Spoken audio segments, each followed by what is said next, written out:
Growing a business is kind of tricky right now. Supply chains are squeezed, tariffs and trade policies are dynamic, and cash flow, it's tighter than ever. You need clarity to come out on top. Without it, you risk falling behind. If only you could hop in the DeLorean and see the future, right?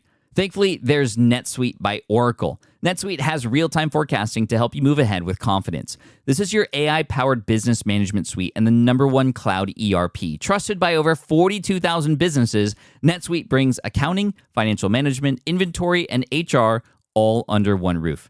It's your single source of truth, giving you the data and control you need to move quickly. And with AI built in, you can automate the busy work and focus on strategy.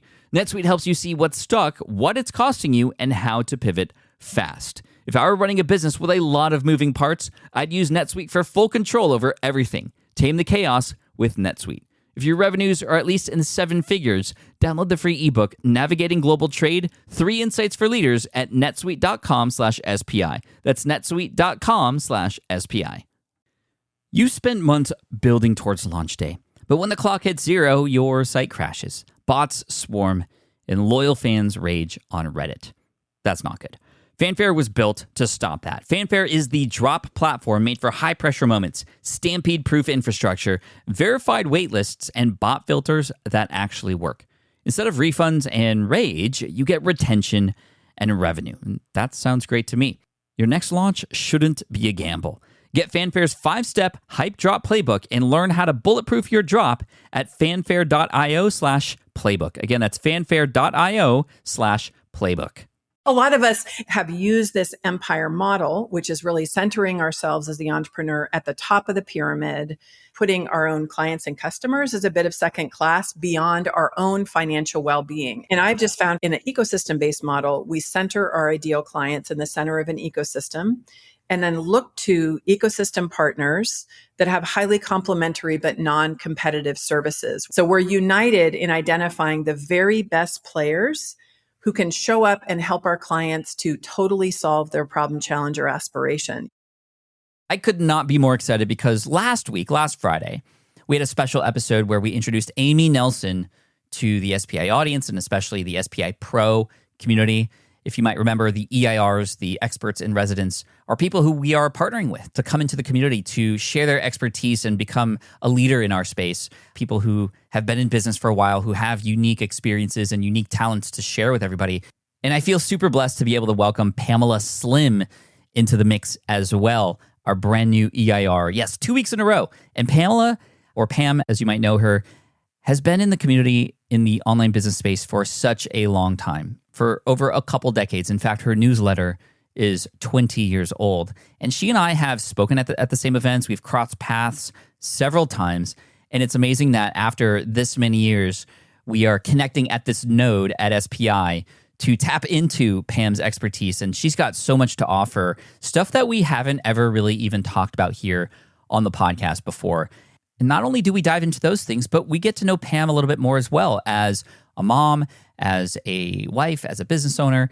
And seriously, if you've been stuck in your business and you need a way to get off of the plateau that you've been on, Pam could be your answer. And here she is, Pamela Slim from PamelaSlim.com. You're listening to the Smart Passive Income Podcast, a proud member of the Entrepreneur Podcast Network, a show that's all about working hard now so you can sit back and reap the benefits later. And now your host. Many of his light bulb moments in life have come right before a flash. Pat Flynn. Pam, welcome to SPI. Thank you so much for being here. I'm so happy to be here. I'm thrilled that you're here, and a lot of us on Team SPI are thrilled that you're here because we're going to be working together pretty closely here as an EIR very soon. So first of all, I want to say thank you so much because I know you have so much to offer. So I just appreciate that so much. Well, likewise. We were just saying before we started recording, I know we have passed like ships in the night for probably decades now. So I feel very lucky and excited to dive in deep and to get to know your work and your community better. We have both been in this space for quite a long time. I'd love to hear about your origin story and when you got started, because I think it was similar to me in terms of timing and when the blogosphere was big and all that kind of stuff. Tell me a little bit about your start. For sure. So I've been in business 28 years. Started in 1996. My leap was from director of training and development at Barclays Global Investors in San Francisco.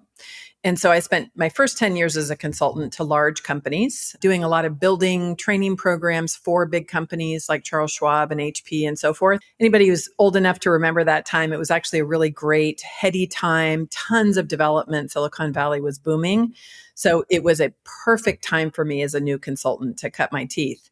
And as I got later into the end of the decade, I was finding all these people who didn't want to work there, some of whom had hired me to help retain their employees and would pull me aside and say, how did you do it? How did you work for yourself?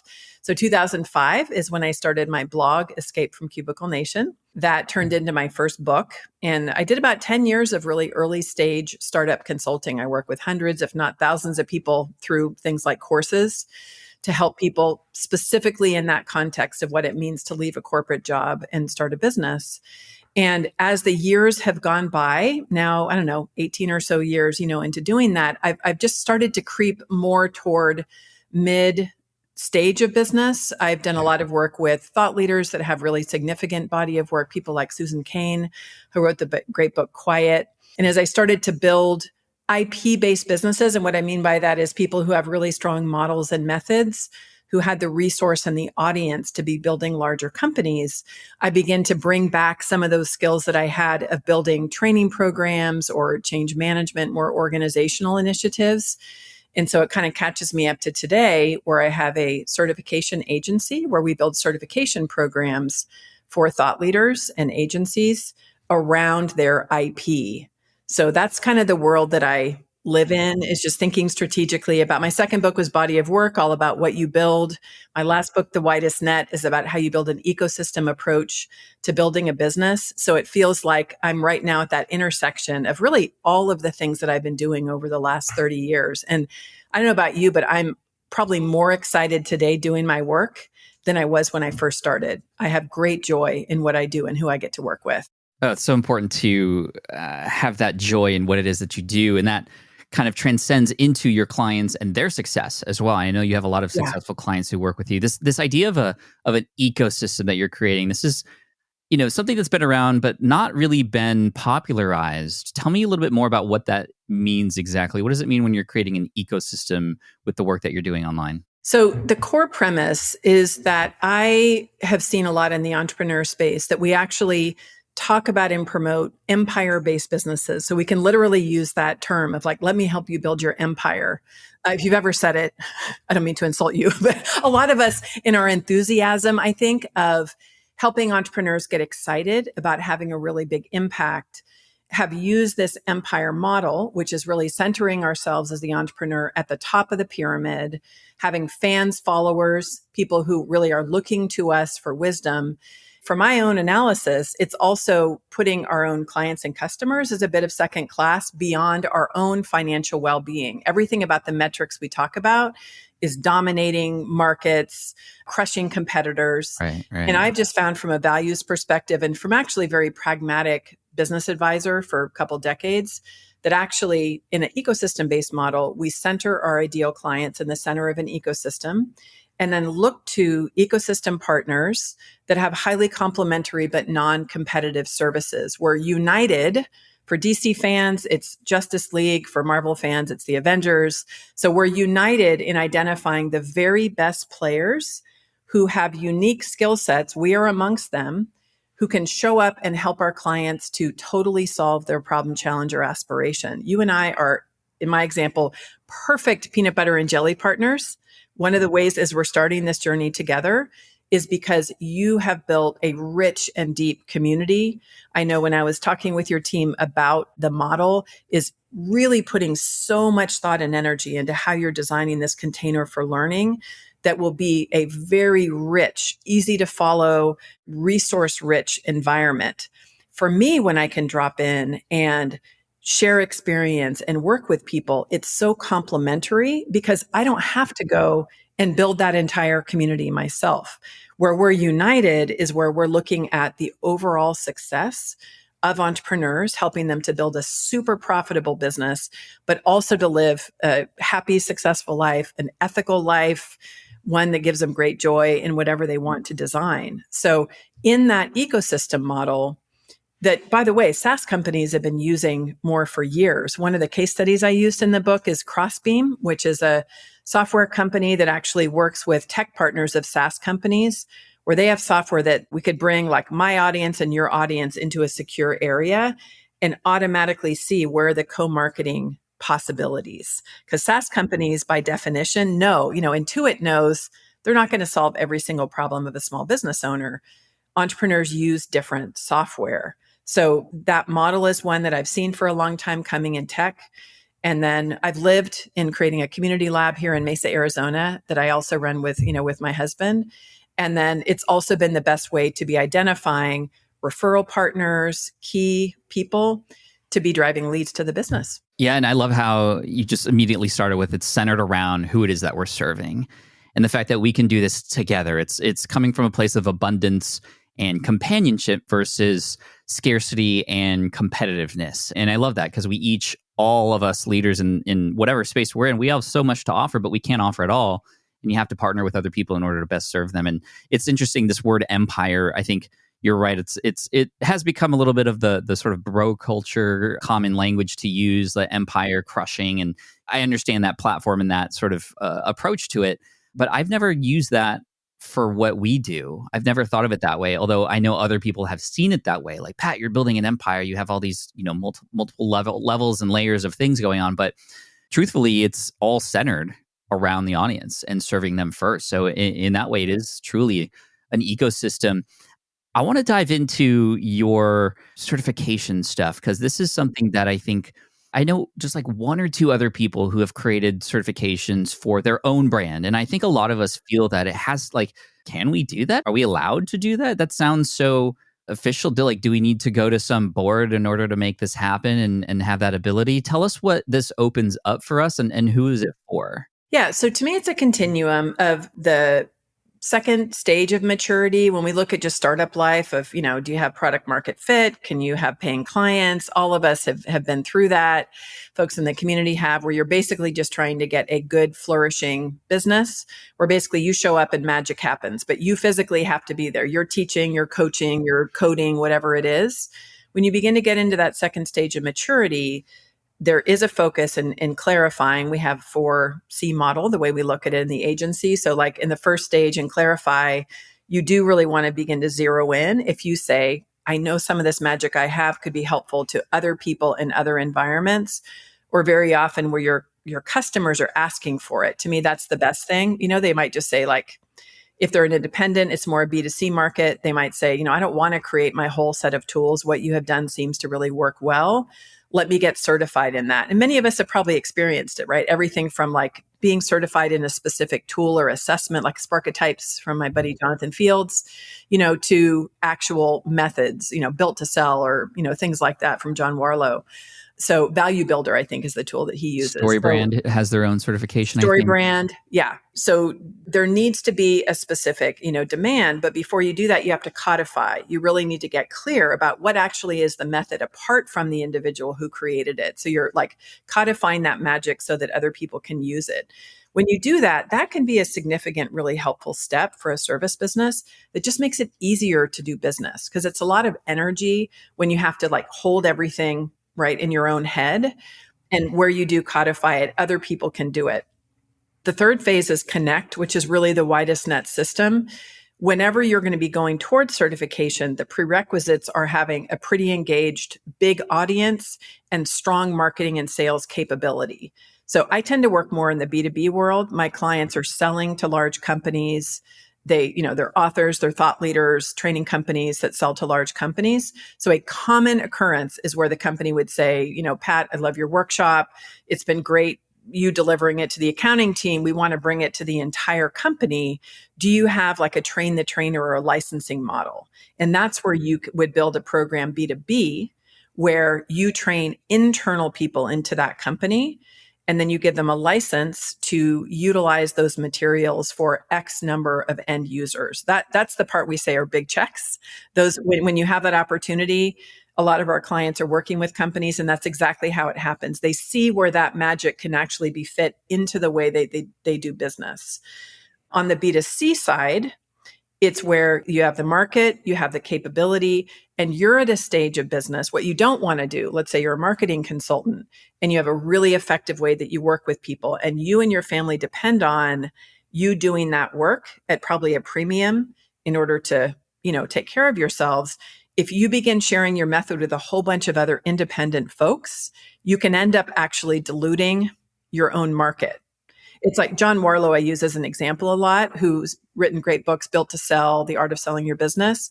Value Builder is now a software. That's the way that he's codified ways that in the past, he would, as a consultant, analyze a business to see if it was saleable.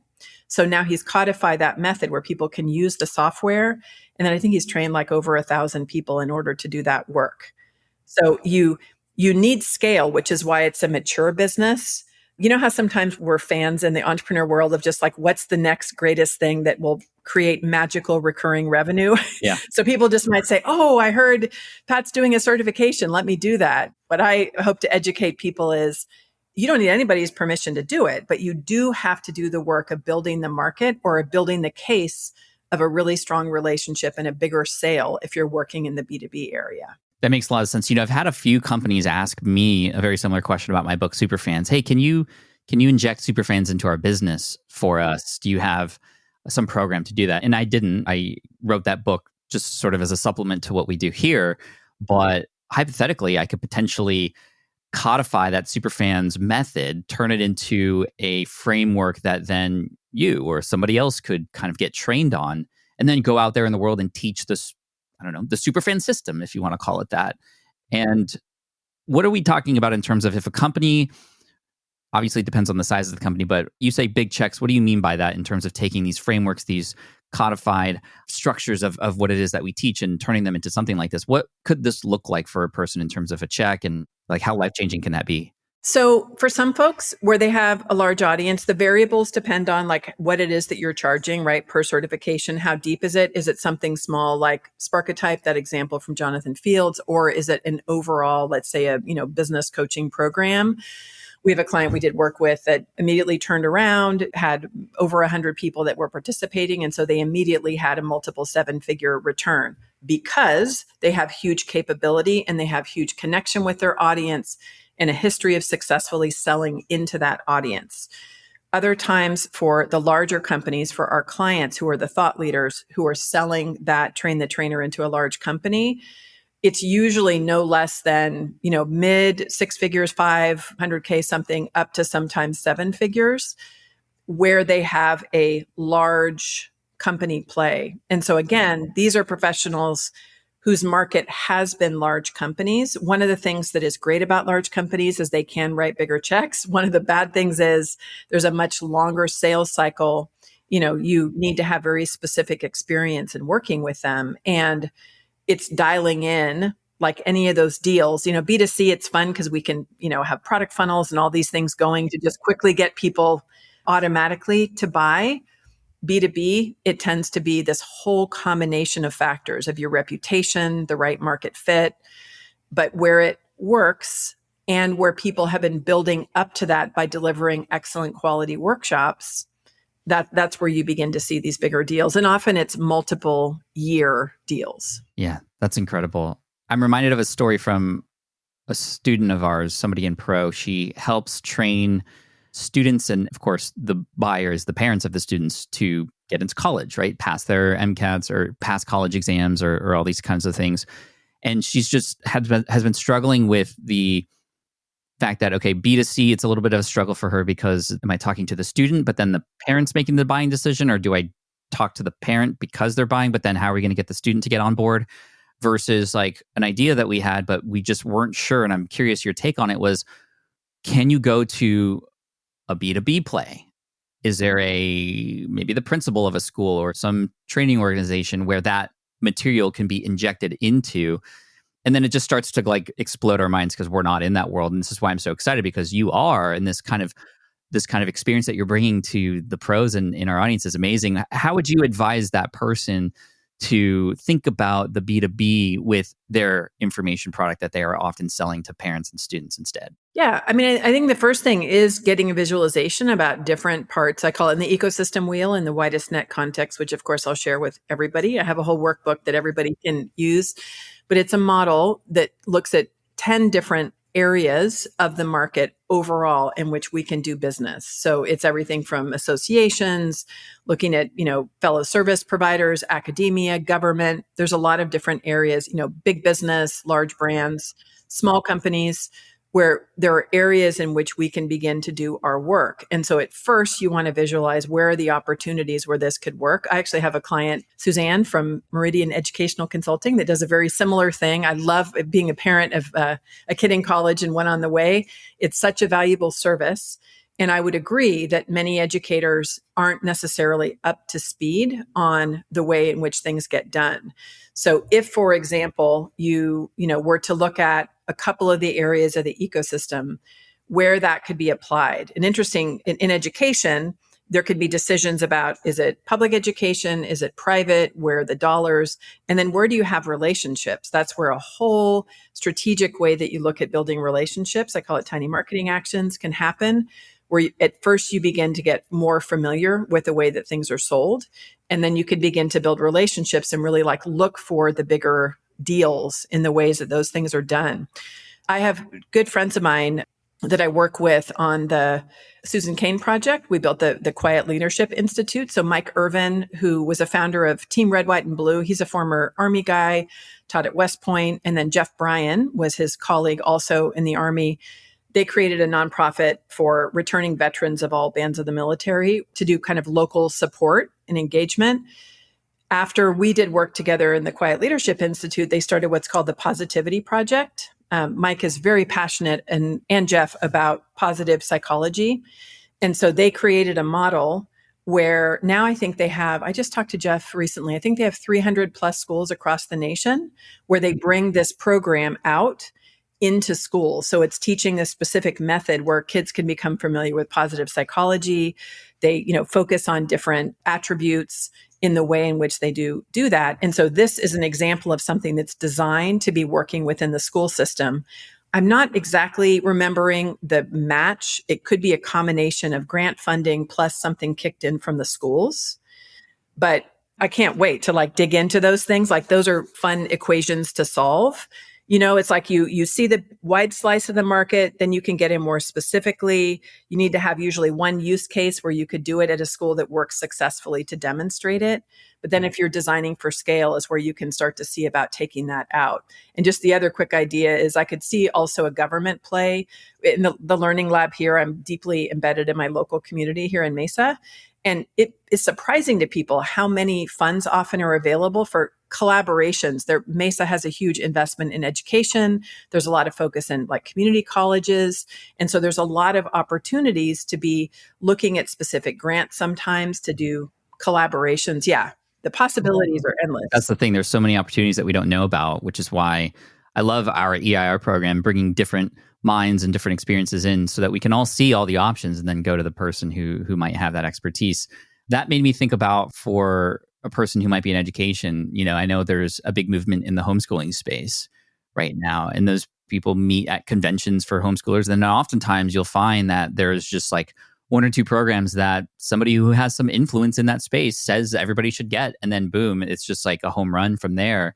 And you had said the big word, relationships. I think it always comes down to that, whether it's B2B or B2C.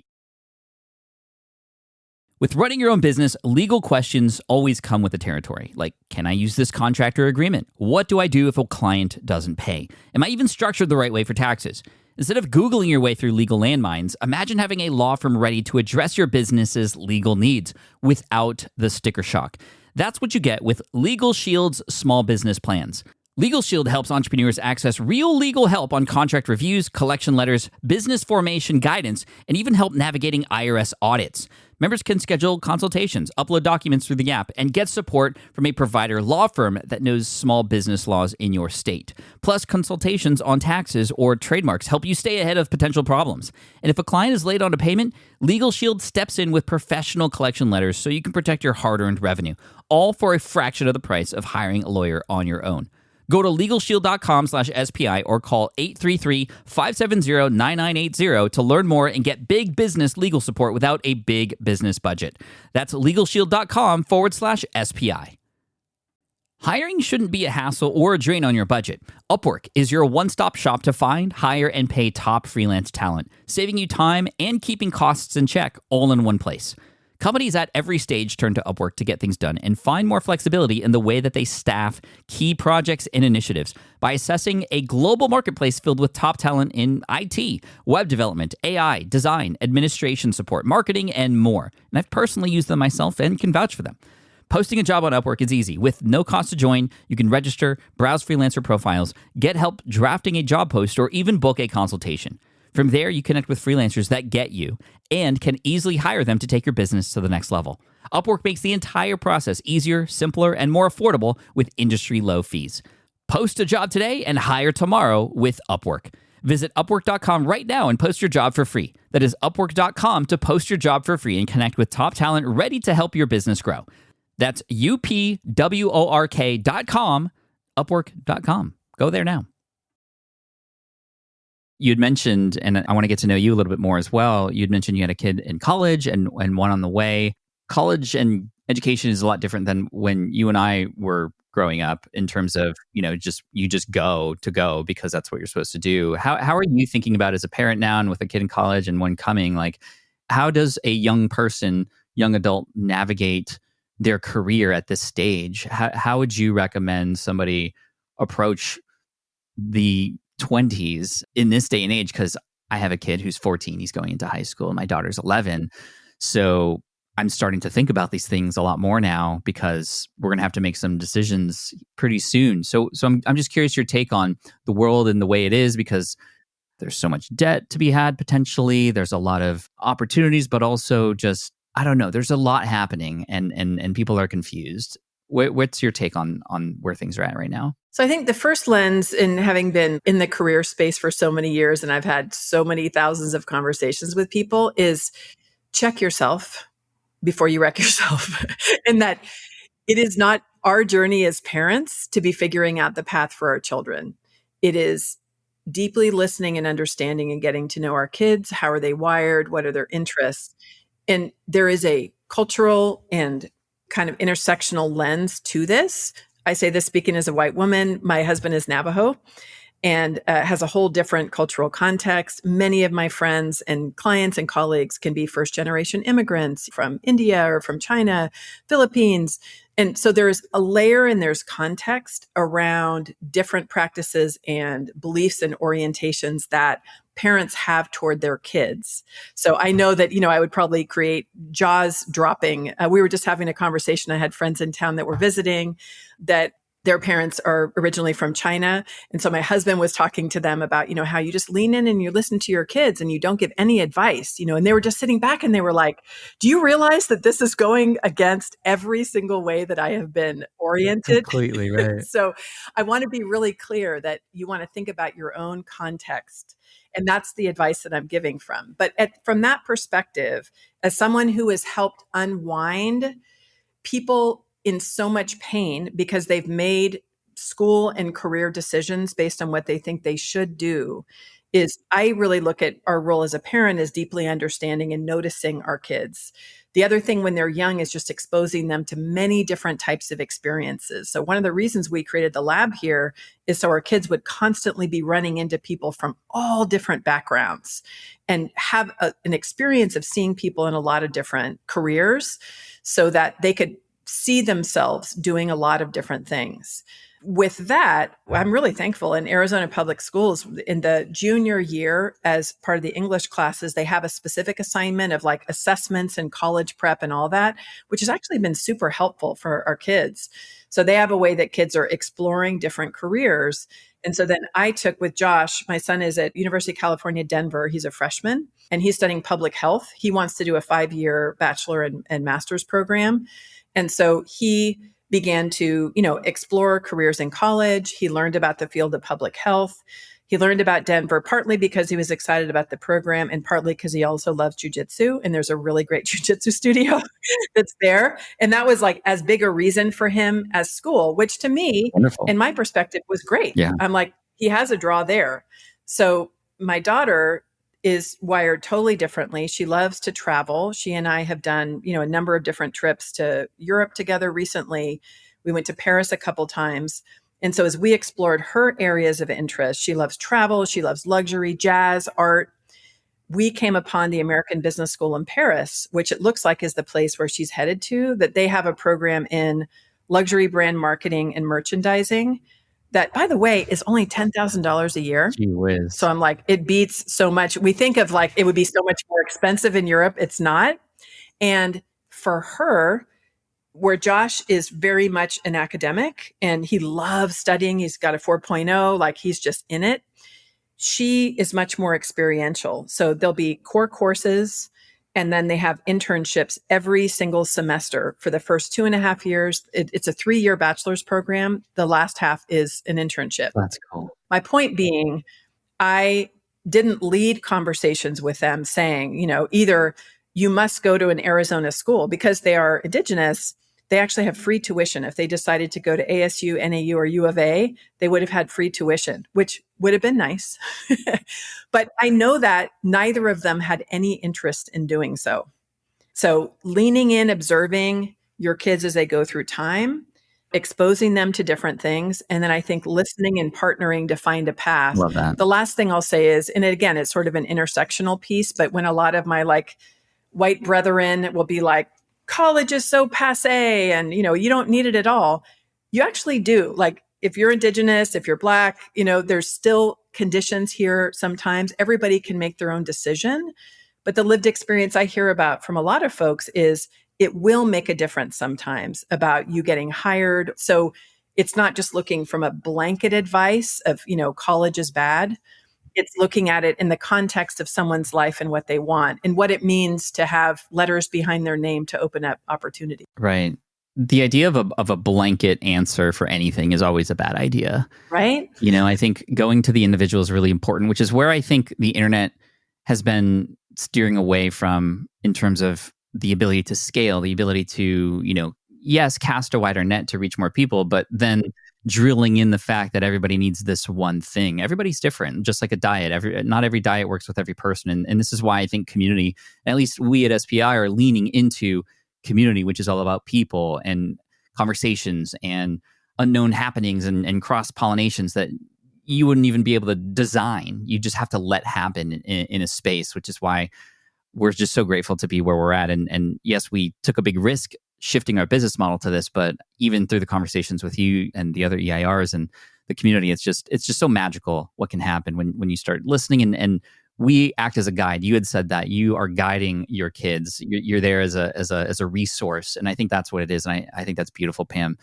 I want to shift the conversation to another thing that's on a lot of people's minds these days, and often comes up in these podcasts. It's this world of AI that's coming, and it's this idea of it's coming for us, or it's here and it's taking our jobs and whatnot. And I want to focus on the skills that we should be focusing on as business owners. What should we be leaning into? Not even necessarily to combat AI, but just what is going to become more and more important as the world changes and the direction that it's going right now. It's so funny. Last week, I spoke at the Association of Learning Providers, big training companies that are selling into B2B, and there's probably 8 different sessions all around AI. And then actually one of the other speakers, I don't know if you know Lucas Petty from AI Daddy. I don't. But he's amazing. He actually is here locally in Arizona, but he did a whole workshop that was really helpful for me to frame it. And my newsletter yesterday was on this exact topic. So I am like fresh with AI because part of what it is that I got from his frame and the way that I'm thinking in my team of using it is that on one hand, at first, you do want to be looking at in the way in which you might be utilizing the technology for the actual work that you do. So for us, working with thought leaders, building training certification programs, there's the practice of how it is that as we look at what we do and all the steps involved in what we do, where the places that would be helpful, that would give us more consistent performance, that might save time, that might allow us to be better and richer, where we're using it in that craft. And then the other things can be in like the actual operations of our business, of ways in which we can just look critically at the systems we have. Lucas was saying, and many AI experts, it's software. Like it's been around actually for a really long time. I think the way there's definitely use cases and things happening of a leap of advancement where we do know that like it does replace people. It will be, in many cases, if you have a service business, when people get more sophisticated with the use of tools, there are some services that you may be delivering that people just learn they can quickly do themselves given AI. So to think about it in the context first of how does it impact the world, in which you live? What is your particular point of view? I had somebody who I totally understand after I sent my newsletter who responded back and just said, I'm not going to use it at all. I hate the foundation of values. I feel like it steals IP. And I couldn't really argue with that. Like it's kind of scary of looking at how much that can be part of it. The other piece, though, that I look at is it is so much a part of our reality that we really want to be ahead of the curve. So a couple concrete things that we're doing. I had my team in town from Atlanta when Lucas came. We invited him to tacos and we talked AI. And one of the things that we're doing concretely first is I didn't realize there's a Teams AI. I was always really nervous about sharing any of, concrete IP into it, just thinking it would be fed into the master machine. But you can create the team version where it's actually a private container so that as you use your own IP, I don't know about you, I have an Mount Everest of IP. I've created courses I didn't even remember that I created. And I can pull all of that into my own team environment. And in many ways, I can start to dialogue and pull from that data to just be more efficient, to create maybe refresh mini courses. It's astounding and exciting for that use. But the other thing is true looking at the privacy for your clients. You want to be really careful about the security and ethics around you not just going to general chat GPT and uploading, everybody's stuff, or for you to be using other people's IP and passing it off as your own, right? The same discernment, if we didn't have the quick tools of chat GPT, would be the same. Like, could I just grab all of your programs, not mention you whatsoever, and just put my IP out? In fact, people do it every day, don't they? It has happened without the use of IP. And now it's just really being accelerated. So think about it in terms of the craft. Think about it in terms of security, privacy, and operating from an ethical perspective and point of view. The last piece that we're excited about is just looking at ways to have the operations more efficient, and almost like the, zapping things like between applications. It can actually end up really speeding things up so that we can focus more on building relationships, sharing interesting ideas, and less on more the tedious parts, which I think end up translating into a better, more cohesive customer experience. Yeah, I agree with that. I mean, I love that you mentioned AI as a use for how to become more consistent, how to save time, obviously, and then deal with operations and systems. That makes complete sense. Machines are going to be much better at that in the end than humans will be. Yeah. And I love how you finished with, so that it'll allow us to focus more on deeper relationships and those connections, because those are the human things that will never be replaced by AI, is the human to human relationship. And for us as well, and for me specifically, as a content creator, it's storytelling on top of that as well. Even though, yes, you can have these tools create stories, there's something that comes with the personal experience that you have and the feelings and the emotions and the empathy that you have for your audience, all combined into some story frame that then helps a person feel something. That is something that I think is going to be a very long time until AI gets, if at all. So that's same answer for me. It's using it as a tool to get more time back so that I can do these other things that are more human and leaning into those things that will differentiate us. And these soft skills are going to be really important. Actually, that's something that I'm teaching my kids, and my wife and I are very big on it's like, hey, if you don't get an A because you didn't know that information, that's okay. We want you to learn how to learn. We want you to learn from your mistakes. But if you don't know the information, that's okay, because the information is freely available everywhere.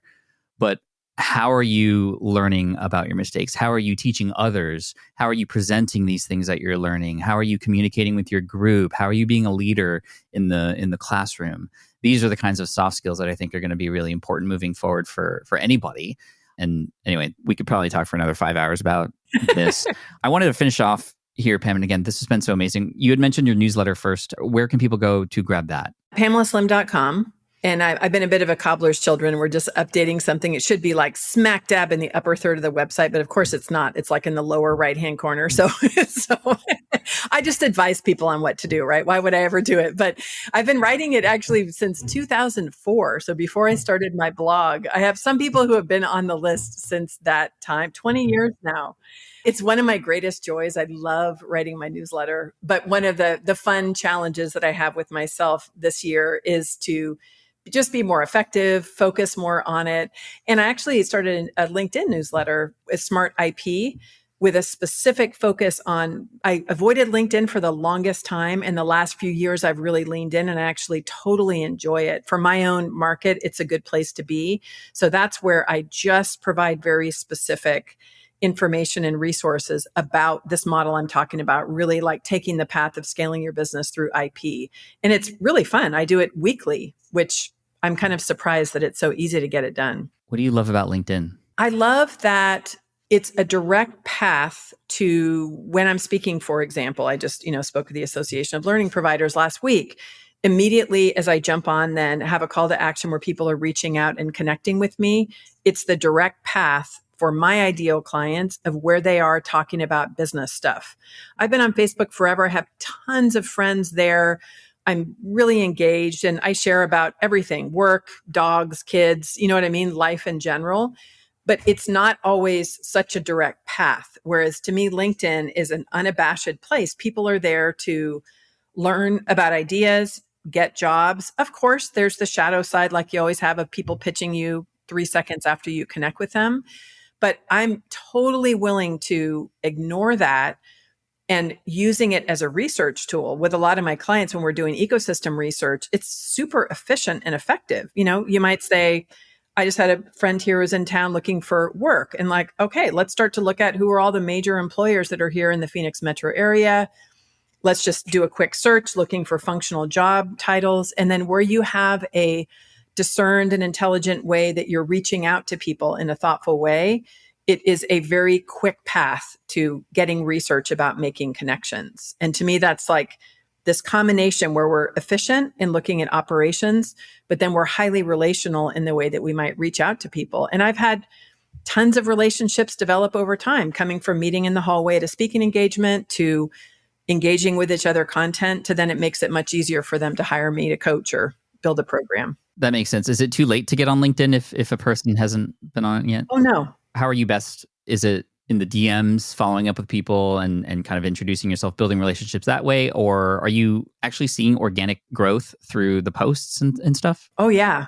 It's so interesting because I will post something. Usually I'll cross post, if it's a core thought or idea or blog post or something like that, piece of content. I get tons of engagement on Facebook because I've just been there forever and have lots of like friends, close clients.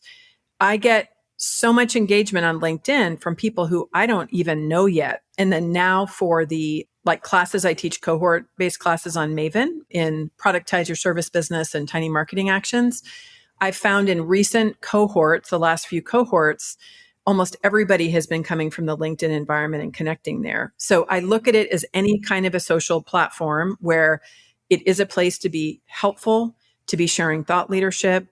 I have a combination, like I've always done, of resources, support, questions of engagement. And then I don't have, for example, I won't automatically, when I connect with somebody, immediately jump in with the same question to just get them communicating, because that's actually not what I would normally do.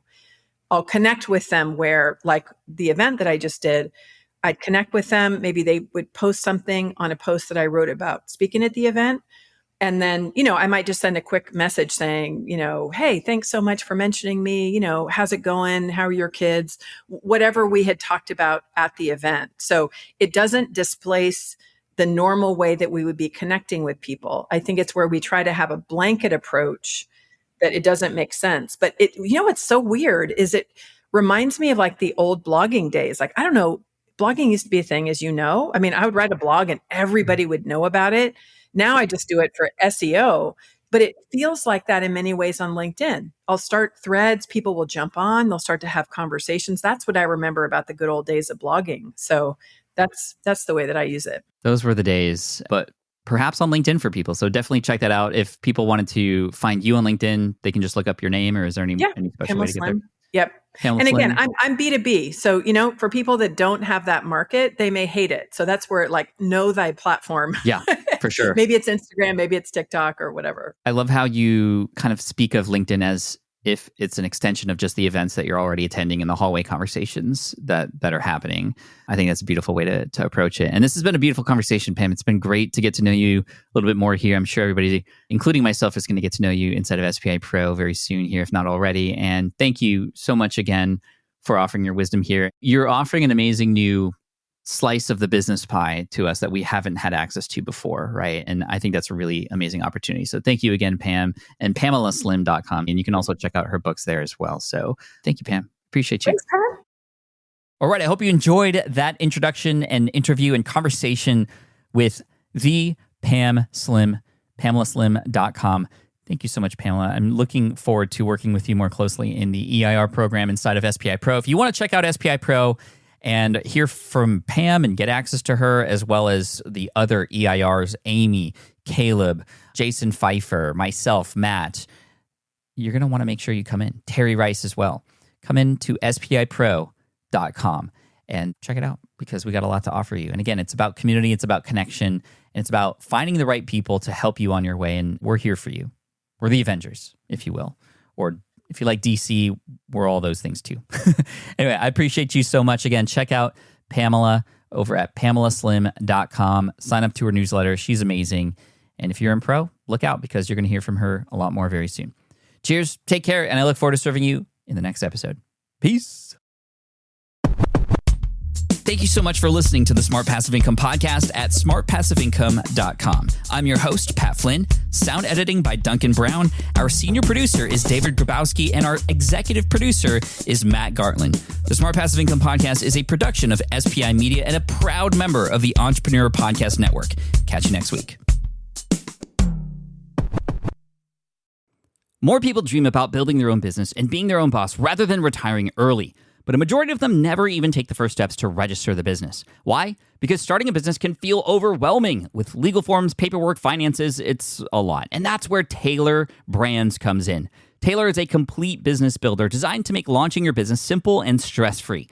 You can register your LLC in just minutes, keeping your personal and business assets separate from day one. And from there, you can get access to everything you need to get off the ground, from legal documents, licenses and permits, invoicing and bookkeeping tools, and even a 100-day business coaching program to help you hit the ground running. You'll also get a free personalized business plan, branding tools, and so much more. And of course, our listeners get an exclusive 35% discount to get started. Just head to taylorbrands.com/SPI. That's TAILORBRANDS.com/SPI.